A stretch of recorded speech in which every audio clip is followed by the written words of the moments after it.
Saudara, tidak peduli apa yang akan kita hadapi di dalam perjalanan hidup di depan. Tantangan, kesulitan, dan problema yang ada tetap akan menerpa hidup kita. Yang paling penting adalah bagaimana kita boleh berdiri tegak dan bagaimana semangat hidup dan perjuangan kita tidak pernah pudar di dalamnya.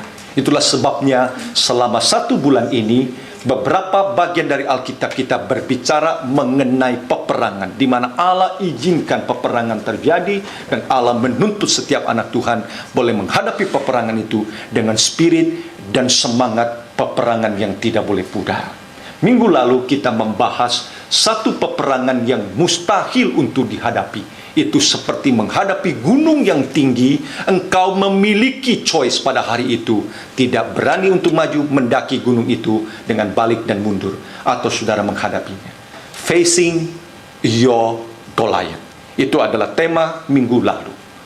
Goliat di dalam peperangan menghadapi orang Israel. Intimidasi yang dilakukannya dengan besarnya dia, sehingga Raja Saul pun yang lebih tinggi dari orang-orang Israel dan tentara yang ada pun mengeluarkan kalimat ketika Daud mengatakan, saya akan menghadapi Goliat. Saul mengatakan, mustahil, tidak mungkin engkau bisa menghadapinya. Sudah sekalian, tetapi kisah itu diceritakan kepada kita dan kita boleh menyaksikan bagaimana peperangan itu dimenangkan oleh Daud. Supaya melalui cerita itu Daud ingin mengajarkan kepada kita, firman Tuhan ingin mengajarkan kita, makin tinggi dan makin besarnya Goliat itu, makin besar dan makin tingginya Tuhan yang bisa mengalahkannya. Tapi sekaligus juga mengingatkan kita, itu adalah satu peperangan mental yang kita hadapi. Di hadapan yang kita lihat mungkin tidak seperkasa yang kita duga. Goliat yang besar, yang hanya dilihat dari jauh oleh orang Israel, nah mereka mengatakan tidak mungkin. Tetapi justru ketika Daud melihat, mengamatinya, memikirkannya, dan dia melihat raksasa itu tidak seraksasa yang kita pikirkan dan kita hadapi. Nah, saudara sekalian, peperangan menghadapi Goliat itu adalah peperangan menghadapi gunung, di mana saudara berdiri dengan bebas, mau maju atau tidak. Tetapi ada satu peperangan di mana situasi itu saudara tidak menghadapi gunung, tapi saudara berada di dalam lubang. Tidak ada kemungkinan saudara keluar. Dan lubang itu adalah tempat di mana peperangan yang saudara hadapi bukan menghadapi orang luar, bukan menghadapi tantangan dari luar, tapi menghadapi diri sendiri. Dan saya menyebut itu peperangan yang lain. Facing your Goliath, itu adalah tema minggu lalu. Hari ini, facing your Potiphar's wife. Kita buka Kejadian pasal 39.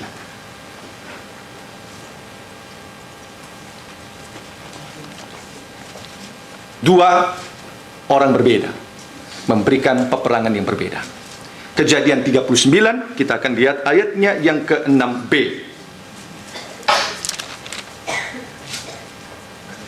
Sampai dengan ayat yang ke-23. Kejadian 39 ayat yang ke-6b sampai dengan ayatnya yang ke-23. Adapun Yusuf itu manis sikapnya dan elok parasnya, ya. Dalam terjemahan Inggris, building badannya good and handsome, ya.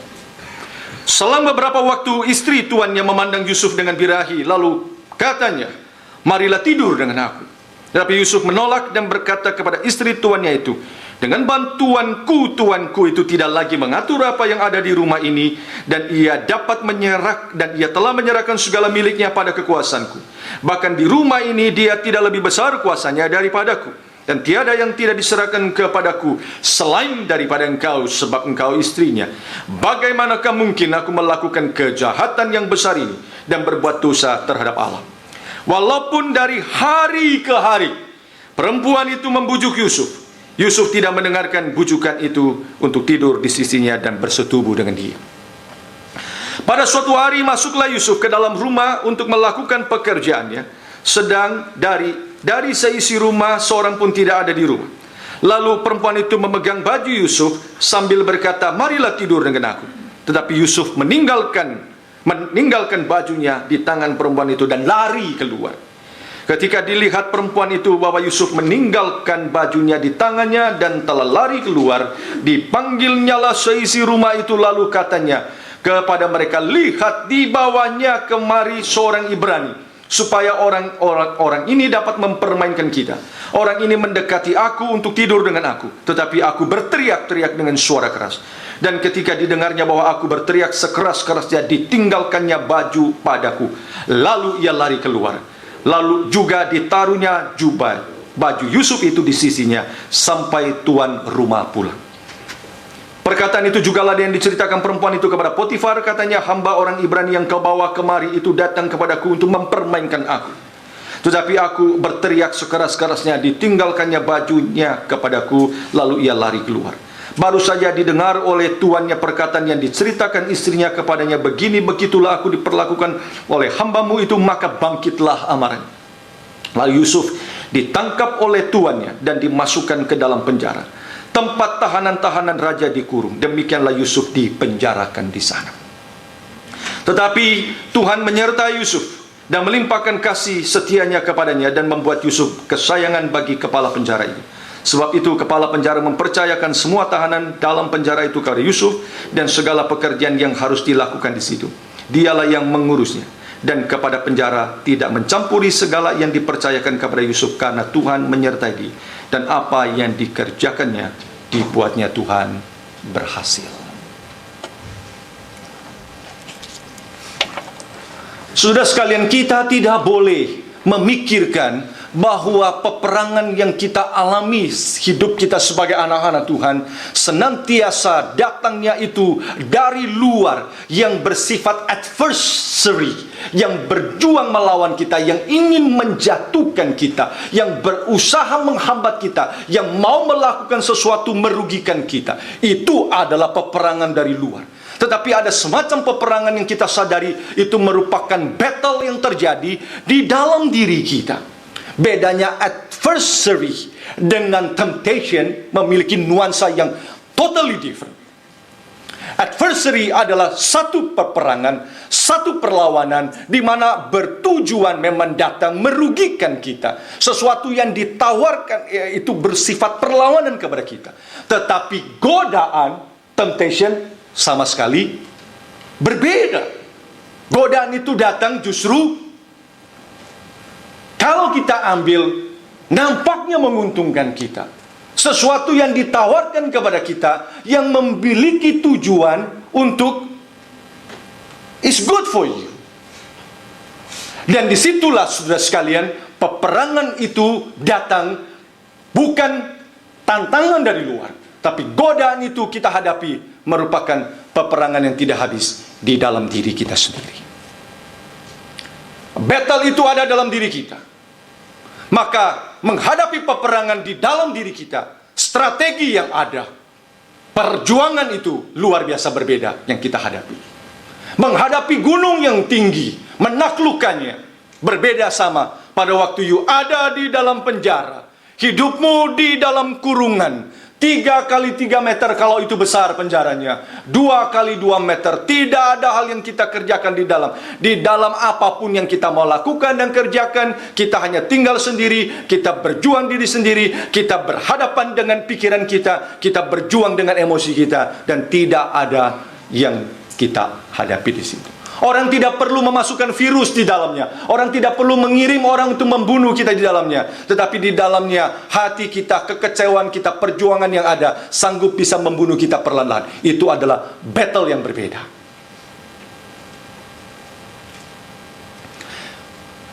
Kisah Daud menghadapi Goliat di medan perang. Maka mungkin saudara bertanya, saya mengambil kisah ini, di mana letak peperangannya? Ya, saya bilang ini adalah satu peperangan yang berbeda.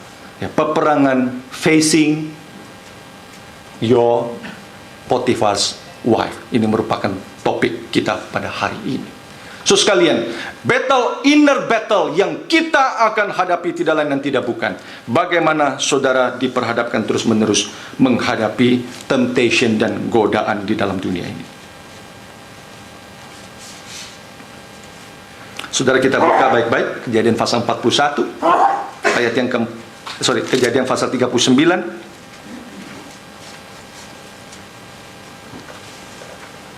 Ya, ayatnya 39 kita bisa melihat ini adalah kisah di mana sebenarnya kalau kita mau baca secara teliti, kita akan melihat bahwa dari awal Yusuf melihat masa depan, rencana yang indah, ya, satu dreams yang besar yang Tuhan beri kepada dia.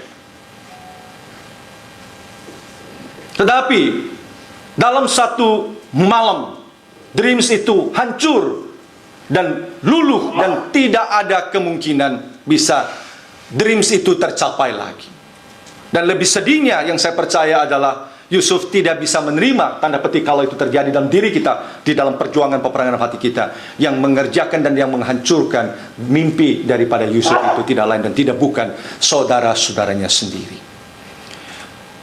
Cerita Yusuf kita boleh baca dari pasal 39 sampai pasal 50. Saudara sekalian, dalam satu hari kita bisa cepat membacanya, dan bagi kita gampang kita baca karena kita sendiri sudah mengetahui apa ending daripada cerita itu. Kita buka Kejadian pasal 50 ayat 20, mari kita buka sama-sama. Kejadian 50 ayat 20. Yusuf berkata kepada saudara-saudaranya demikian di ayat yang ketiga, ayat 19, "Janganlah takut, sebab aku inikah pengganti Allah. Memang kamu telah mereka-rekakan yang jahat terhadap aku, tetapi Allah telah mereka-rekakan menjadi kebaikan dengan maksud melakukan seperti yang terjadi sekarang ini, yakni memelihara hidup suatu bangsa yang besar."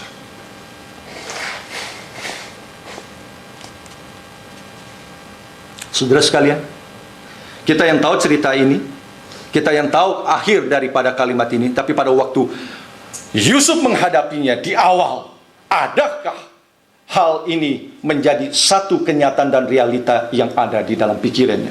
Saya percaya saudara sekalian, itu merupakan sesuatu pergumulan yang tidak mudah dan tidak gampang. Saudara, dia hanya percaya Allah itu ada, dia percaya Allah itu berkuasa, Allah itu bertindak dan sanggup boleh menyertai dan memelihara dia. Dari situlah saudara sekalian kita bisa melihat sikapnya menghadapi setiap perjuangan, peperangan, senantiasa diperhadapkan dalam godaan yang ada. Saudara sekalian, banyak orang sanggup bisa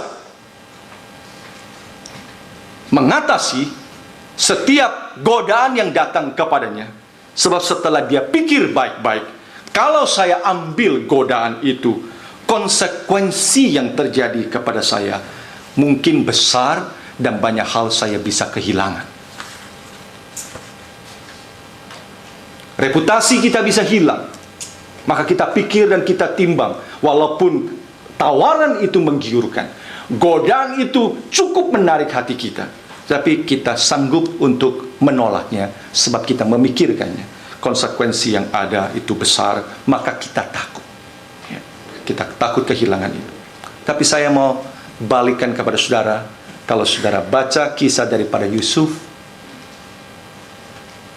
kalau saudara ditempatkan dalam situasi Yusuf, saudara dan saya setuju, Yusuf berada di dalam situasi menjadi budak, dia tidak punya keluarga di situ, dia hanya boleh hidup dengan satu prinsip hidup, yang tidak lain dan tidak bukan survival of the fittest di tengah perjuangan hidup dia. Maka tawaran, godaan yang datang yang diberikan oleh istri Potifar kepadanya justru adalah satu tawaran dan godaan. Dia tidak lose apa-apa, nothing to lose dalam hidup dia. Dan saya percaya Yusuf pasti juga akan menimbang-nimbang dalam pikirannya, kalau saya menolak tawaran dari seorang yang besar ini, memiliki boleh dibilang hidup dia terjamin oleh Potifar, apa yang rugi daripada menerima tawaran, bahkan malah mungkin menolak tawaran daripada istri Potifar, konsekuensi jauh lebih besar dihadapi oleh dia. Dan kalau kita melihat dalam situasi seperti itu, saya percaya saudara sekalian, banyak orang justru berpikir, kenapa godaan itu tidak diambil? Kenapa tawaran itu tidak diambil? jauh lebih menguntungkan, jauh lebih memudahkan hidup daripada Yusuf. Dan dia tidak akan kehilangan apa-apa. Bahkan justru statusnya dan jabatan dia di tengah-tengah keluarga itu jauh lebih aman dan jauh lebih secure. Dan dia tidak akan mungkin diganti oleh Potifar, sebab ada istri Potifar yang menjadi backing di belakangnya. Saudara sekalian,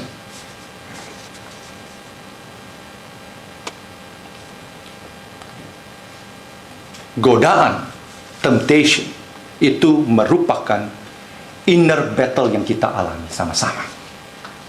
Masing-masing kita memiliki godaan dan temptation yang ada. Tantangan kekristenan, tantangan hidup orang percaya juga berbeda situasinya. Kemarin di dalam Surabaya Pagi, saudara sekalian, ada seorang kolumnis di Surabaya Pagi, kira-kira sepanjang minggu itu membahas soal soal satu penyakit yang sudah cukup akut di Indonesia, perselingkuhan.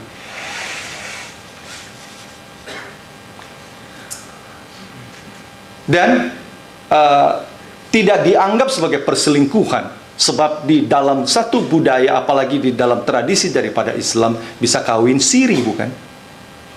Jadi daripada hubungan itu adalah hubungan yang tidak benar, maka lebih baik hubungan itu walaupun tidak di atas table, jadi di bawah table. Makanya kawin siri. Kalau di atas kawin apa? Ya, kalau di atas itu kawin sereh, di bawahnya kawin siri. Itu artinya kawin siri, under the table. Jadi supaya tidak bersalah di mata hukum, tidak bersalah di mata dunia, tidak dianggap. Tetapi saudara sekalian, you taruh di bawah table, Tuhan lihat di bawah table.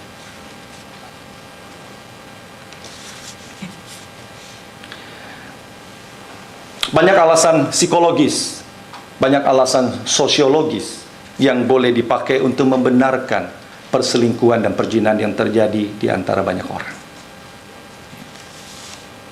Kita bilang ini Potifar terlalu ambisius mengejar karir, maka istrinya di-neglected, ditinggalkan di rumah sendiri. Atau kita bisa bilang istrinya sengaja sendiri tinggal di rumah. Kita bisa bilang secara sosiologi, saudara sekalian, situasi pekerjaan kita dan sebagainya, kesulitan dan pergumulan di tengah-tengah keluarga kita, tidak adanya cinta dan kasih lagi, dan perasaan dibuang dan ditinggalkan oleh suami dan istri, dan lebih mementingkan karir dan sebagainya.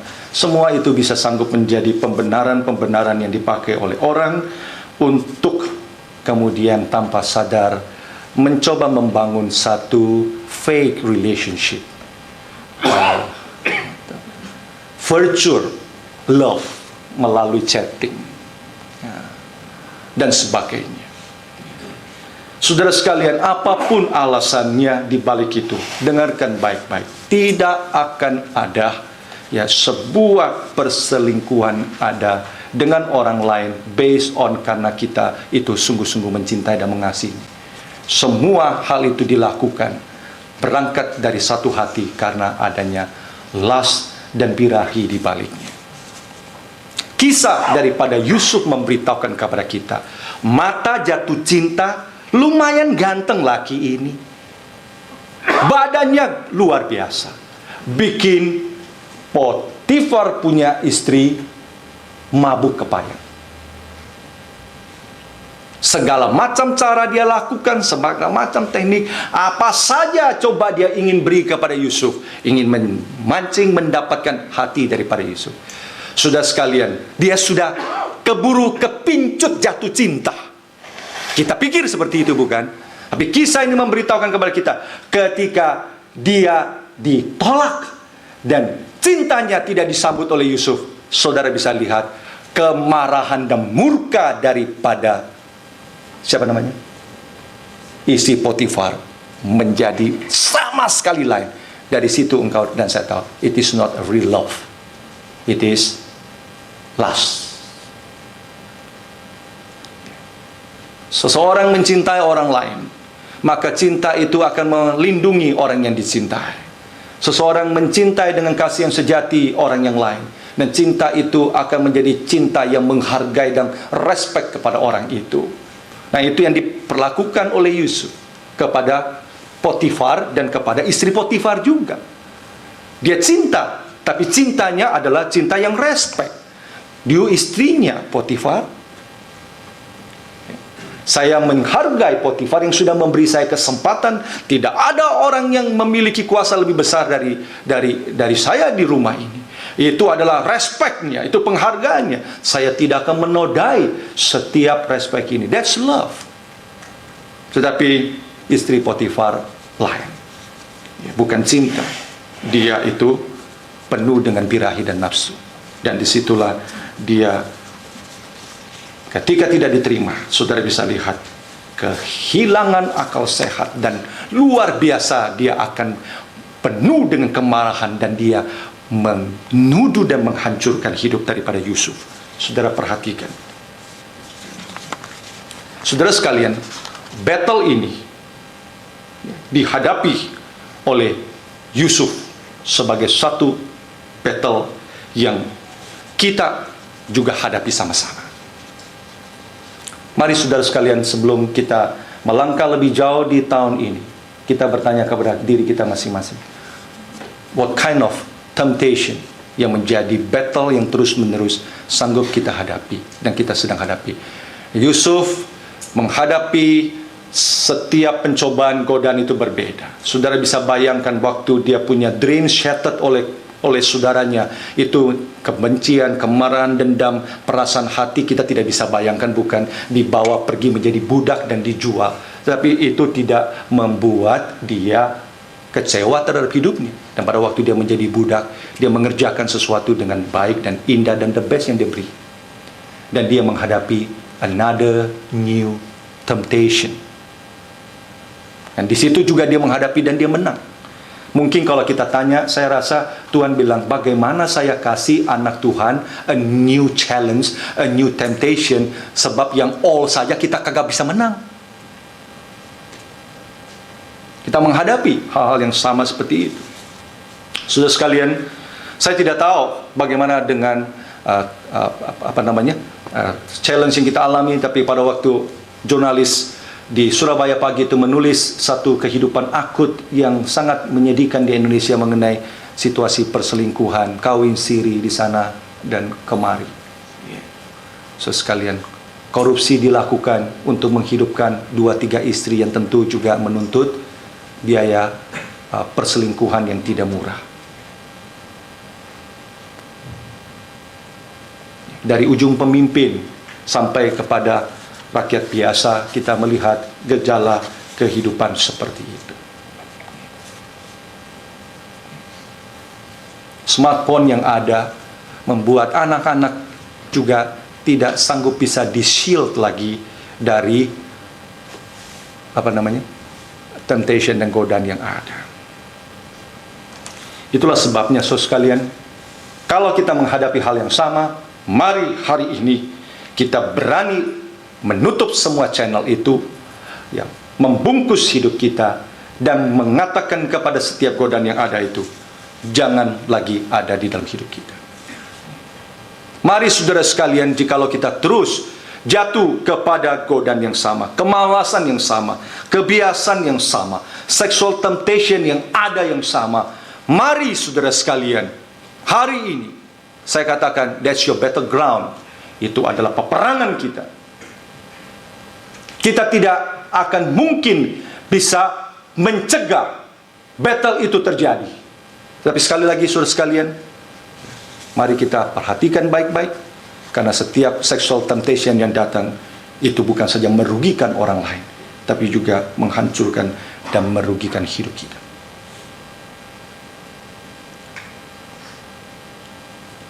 Saudara, waktu Yusuf digoda seperti ini, kita bisa lihat ya bagaimana cara Yusuf menghadapinya. Tapi satu ayat dulu saya ajak saudara buka, 2 Tawarik 32-31.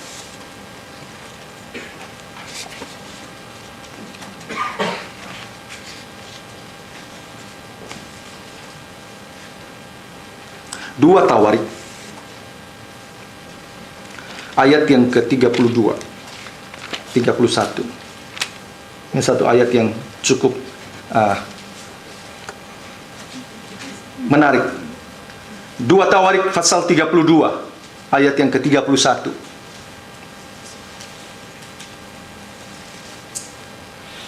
Demikianlah juga ketika utusan-utusan raja-raja Babel datang kepadanya untuk menanyakan tentang tanda ajaib yang telah terjadi di negeri ini. Ketika itu, kalimat selanjutnya kita baca sama-sama yuk, 1, 2, ya. Ketika itu Allah meninggalkan dia untuk mencobanya, supaya diketahui segala isi hatinya. Ayat itu unik. Sebab ketika Tuhan sertai dan pelihara Hizkia, pada satu momen di mana Hizkia butuh bijaksana Tuhan, dia menghadapi tantangan ujian daripada orang luar kepadanya. Dan Alkitab justru catat Allah meninggalkan dia. Dan Allah siapkan situasi itu supaya dia facing the temptation. Untuk apa? Supaya Allah ingin tahu bagaimana the inner heart daripada Hizkia hari itu sesungguhnya. Saudara sekalian, Yusuf tidak kehilangan apa-apa. Dia sudah kehilangan segala-galanya kok. Reputasinya, dreamsnya, masa depannya. Nothing to lose pada waktu dia menghadapi godaan daripada istri Potifar. Bicara soal reputasi, dia sudah tidak punya apa-apa. Dia slave yang dijual hari itu. Tidak ada keluarga yang dipertaruhkan. Saudara sekalian, tetapi di tengah-tengah seperti itu,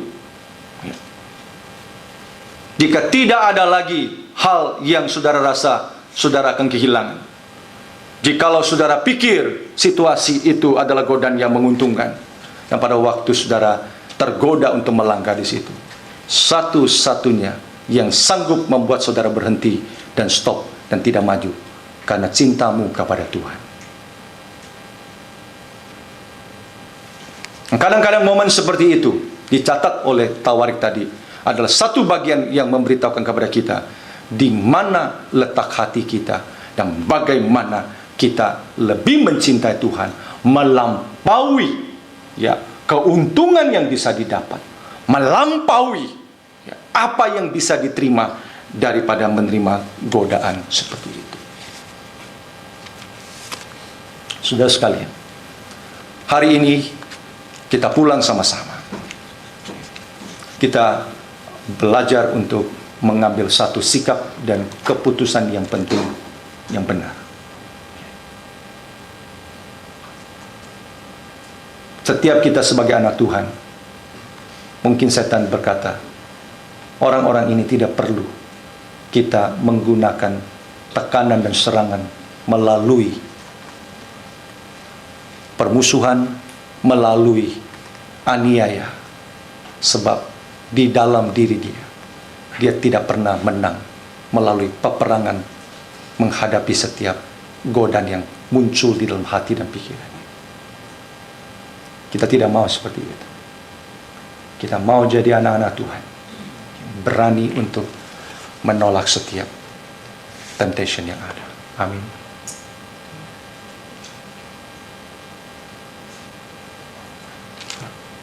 Tinggalkan semua dan buang semua.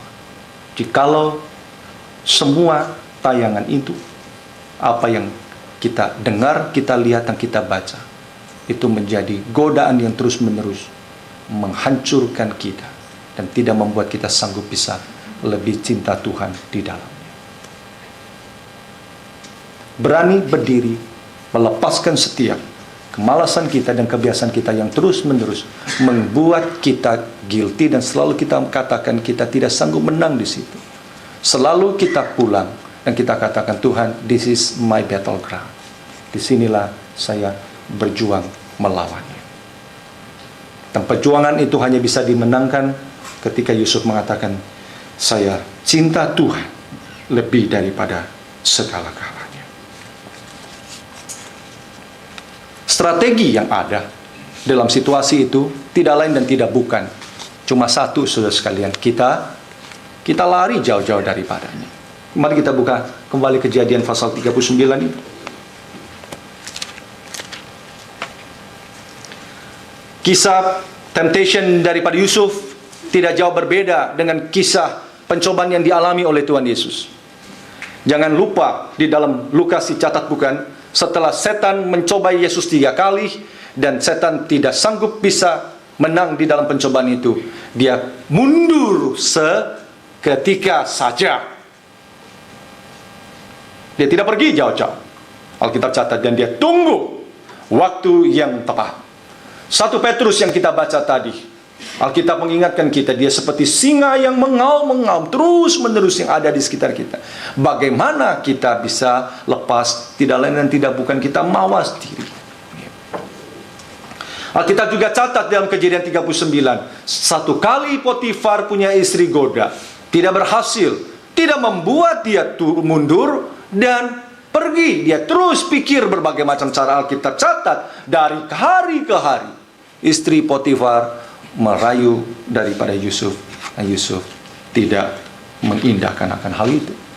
Sampai pada satu titik di mana tidak ada strategi yang lain kecuali kita lari jauh-jauh daripadanya. Lari. Kita tidak kuat, tidak sanggup bisa menghadapi strategi peperangan seperti itu, lari.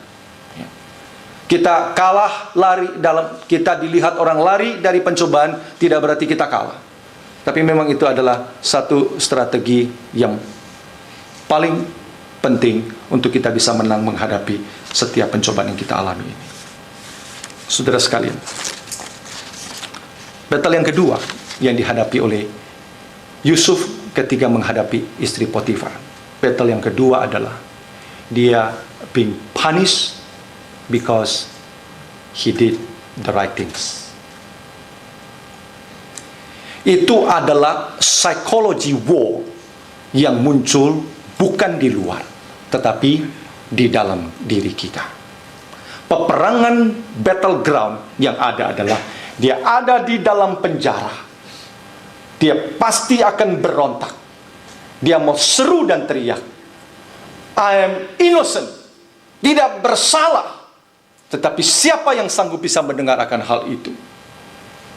Engkau dan saya yang baca cerita ini, dan kita bisa dihiburkan, sebab dikatakan di situ Allah menyertai Yusuf.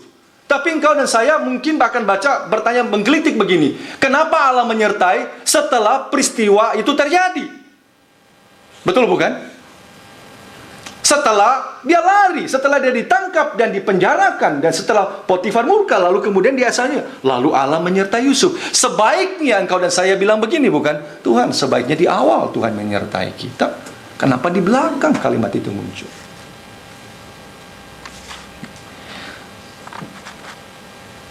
Saudara, Victor Hugo pernah mengeluarkan kalimat ini. Api neraka tidak sebanding panasnya dengan api kebencian dari wanita yang terhina. Oke. Jadi pria hati-hati menolak cinta wanita ya. Atau hati-hati dengan pemimpin atau manajer di kantormu kalau dia wanita. Victor Hugo bilang ini. Api neraka tidak sebanding dengan api kebencian dari wanita yang terhina.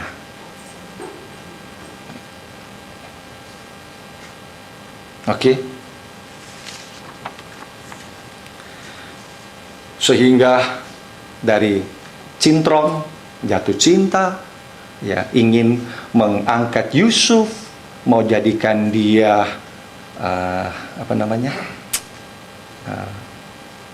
permennya, begitu kan ya. Hati-hati, semua permen begitu diisap sudah mulai pahit pasti akan dimuntahkan dan digugahkan. Nah, itu kemarahan muncul, marah luar biasa. Dan saudara bisa lihat kemarahan itu adalah kemarahan Yusuf akan dihajar habis dan dia diperlakukan dengan luar biasa, dengan cara yang tidak ada lagi kebenaran, Dan saudara bisa lihat furious daripada istri Potifar itu luar biasa. Dia tidak kepada suaminya dulu, dia langsung kepada semua orang yang hadir dan ada.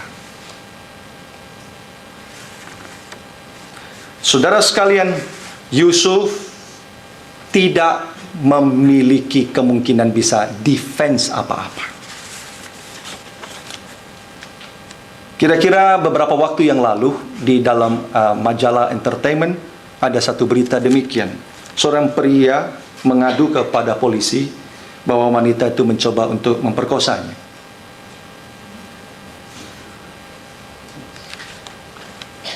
Oke. Setiap orang, kalau kalimat judul itu, berita itu keluar di koran, semua tertawa. Yusuf setelah lari keluar, dia boleh bilang gini nggak? Gua mau diperkosa, sama istri Potifar. That case never happen. Okay. Kita saja yang baca. Tapi jujur, kalau engkau menjadi budak yang sama saat itu menyapu di luar, lalu lihat Yusuf lari dan Yusuf mengeluarkan kalimat yang sama, istri Potifar mau memperkosa saya. Lalu berteriaklah istri Potifar mengatakan, Yusuf mau memperkosa saya. Saudara lebih percaya siapa? Saudara pasti lebih percaya kepada istri Potifar. Yusuf tidak punya case untuk menang. Yusuf orang asing, itu sudah menjadi cacat yang tidak mungkin bisa menang. Di negara asing, budak yang jelas, saudara sekalian, pasti akan berjuang hidup untuk bisa mendapatkan keuntungan. Itulah kehidupan para budak. Pasti hari itu Yusuf masuk juga jelas ingin mendapatkan keuntungan daripada istri Potifar.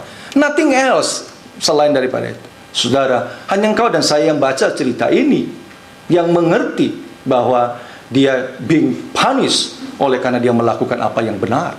Tapi that's the inner battle yang dihadapi oleh Yusuf hari itu. Saudara sekalian, belum lagi yang punya alat bukti adalah siapa? Istri Potifar. Alat buktinya adalah bajunya Yusuf, jubahnya ada di rumah dan di kamar tidur istri Potifar.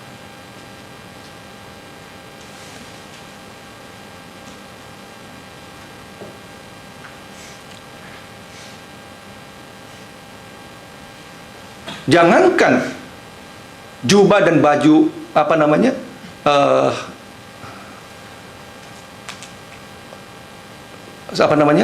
perempuan seperti itu, saudara sekalian. Suami pulang, di atas jasnya ada rambut perempuan dan warnanya blonde. Itu aja sudah bisa menjadi satu pertanda dan kecurigaan yang luar biasa besar. Dan dia bongkar, you punya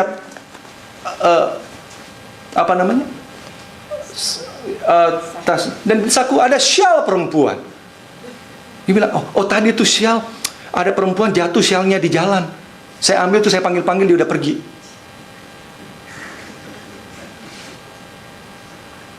Istrimu pasti tidak akan percaya engkau. Maka istri Potifar punya bukti jubah, lalu dia setelah selesai ngomong gampang, dia masuk ke kamar, dia taruh jubah itu di sampingnya, tunggu suami pulang. Saudara sekalian,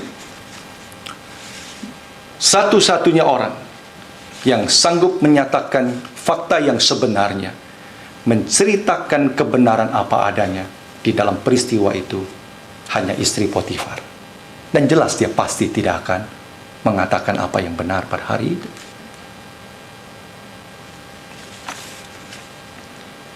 Dia tidak mengatakan yang benar, dan dia sudah simpan itu menjadi sesuatu. Karena kenapa? Disitulah saudara tahu kebencian, kemarahan, cinta bukan cinta, it is lust. Peperangan dialami oleh Yusuf, dia being punished because he did the right things di situ. Masa pegawai semua jelas tidak percaya. Suaminya pulang, begitu dikasih tahu, langsung marah, saudara sekalian. Ada bukti dan sebagainya. Yusuf bisa apa di situ? Dan itu adalah sesuatu hal yang tidak gampang dan tidak mudah. Saudara, menghadapi peperangan ini, inner battle, harus punya strategi seperti ini. Kenapa? Karena peperangannya bukan menghadapi orang lain. Peperangannya ada menghadapi diri sendiri. Di dalam hal itu, satu, waktu temptation itu datang kepadamu, lari.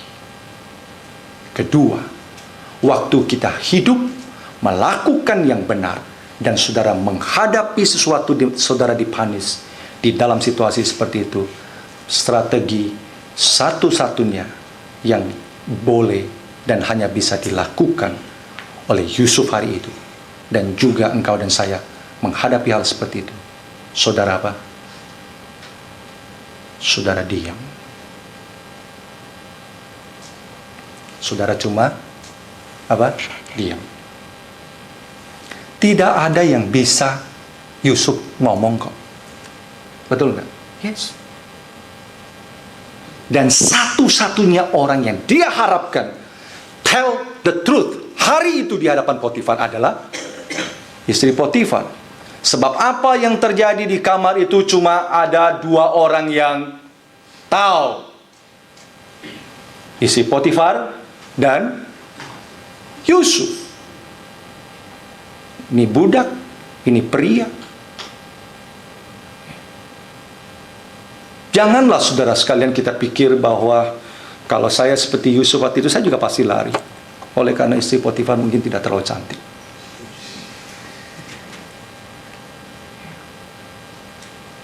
Ini pemimpin, ini saya rasa kita tidak bisa tafsir bahwa istri Potifar usianya lebih tua daripada Yusuf, dalam arti kata beda double. Siapa bilang tidak ada orang yang mau dengan wanita yang umur 55 tahun? Ada. Madonna 55, pacarnya umur 25. Bisa. Saudara yang umur 55 bisa dapat yang 25 tidak? Nggak bisa dong saya, Pak. Saya lain. Dia Madonna. Nah, kalau begitu bisa toh? Bisa. Kok bisa Potifar punya istri? Karena apa? Istri pejabat. Kan bisa juga. Jadi, tidak ada reason, alasan seperti kita mengatakan tidak mungkin. Power di tangan istri Potifar. Bukti jubah di tangan istri Potifar. Orang-orang yang ada di tangan istri Potifar, dan jelas yang lain juga pasti tidak akan mungkin mengatakan sesuatu yang berbeda dengan apa yang dikatakan istri Potifar kok, sebab dia karyawannya. Saudara bisa menghadapi itu pada waktu saudara berada di perusahaan yang sama, walaupun mungkin saudara tidak ditangkap dan dipenjarakan, tapi mungkin saudara kehilangan kemungkinan mendapatkan reputasi dan rekomendasi dari perusahaan, just because you are being punished because you did the right things di dalam hidup saudara. What will you do? That's your inner battle. Amin. Itu adalah satu peperangan yang tidak gampang, tidak mudah.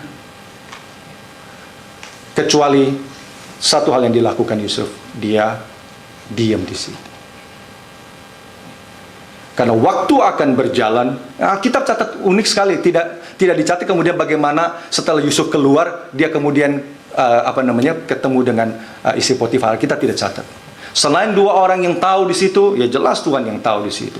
Itu sebabnya silent adalah satu sikap di mana Yusuf kalah di dalam perjuangan hari itu demi supaya dia menang peperangan di hari yang akan datang. Ini merupakan hal yang penting. Dia tidak mau menjual apapun di situ, kecuali saudara sekalian dia menghadapi satu peperangan yang tidak mungkin dia bisa menang di situ.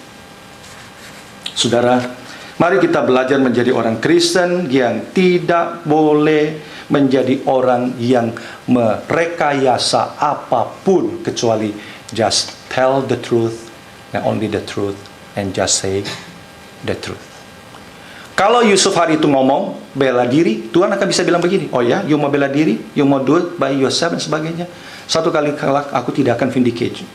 And the only way Tuhan bilang, you just diam di situ dan silent di situ, karena ada Tuhan yang memberikan kekuatan dan perperangan dan perjuangan di dalam setiap hal. Kita tidak boleh menjadi seorang Kristen yang bersaksi dan melihat segala sesuatu dan tidak mau mengatakan yang benar apa adanya. Mari kita tidak boleh jadi orang Kristen seperti itu. Amin. Dan pada waktu di dalam satu kondisi dan situasi di mana engkau satu-satunya yang lihat, beranikah kita berdiri dan mengatakan benar apa adanya di dalam situasi seperti itu? Nah, hari ini saudara sekalian, kita melihat satu peperangan untuk do the right things, even though mungkin di dalamnya saudara sekalian kita melihat ada kesulitan dan dialami oleh Yusuf. Tetapi di satu sisi, apa yang dia kerjakan, apa yang dia lakukan, walaupun saudara sekalian Potifar tidak bisa tolak, ada jubah Yusuf. Namun dia hanya bisa menduga sesuatu, tapi dugaan itu tidak sanggup bisa mengalahkan bukti.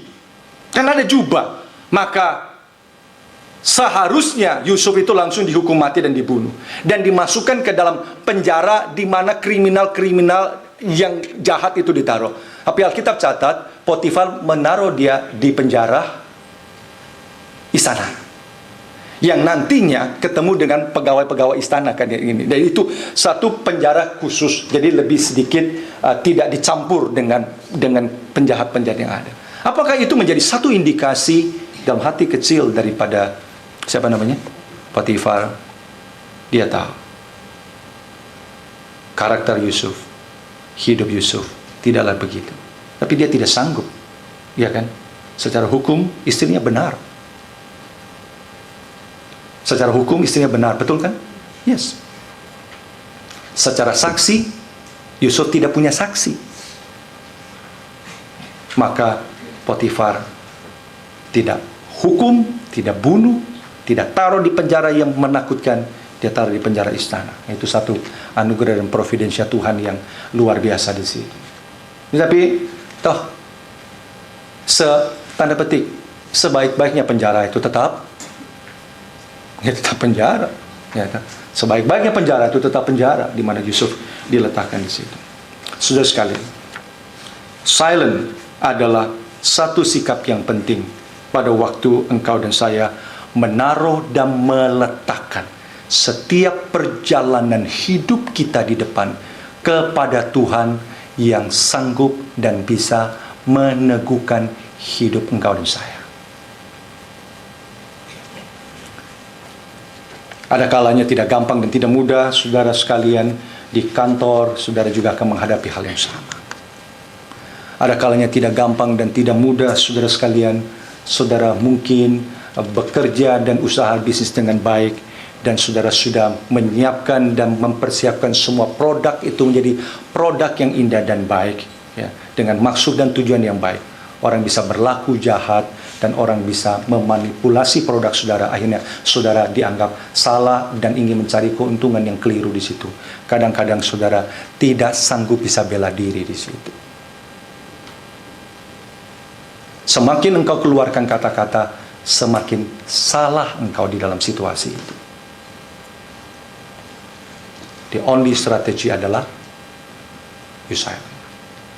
You diam, karena Tuhan akan menjadi Allah yang berkarya di sini. Silent bukan dalam arti kata pasif. Silent berarti tidak, bukan berarti saudara akhirnya not doing something di situ.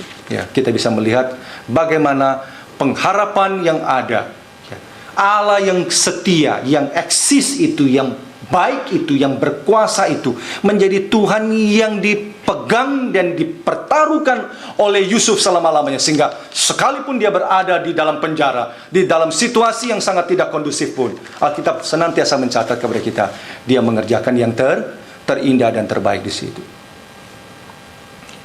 Disitulah kita bisa melihat pengharapan dan iman kepada Tuhan yang seperti itu tidak akan pernah mengecewakan anak-anak Tuhan.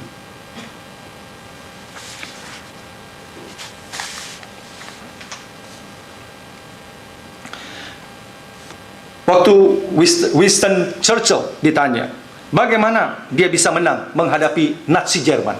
Saudara bisa lihat Inggris sudah dibombardir habis-habisan. Jerman sudah sampai dekat luar biasa. Winston Churchill hanya mengatakan kalimat hope. Kita hope.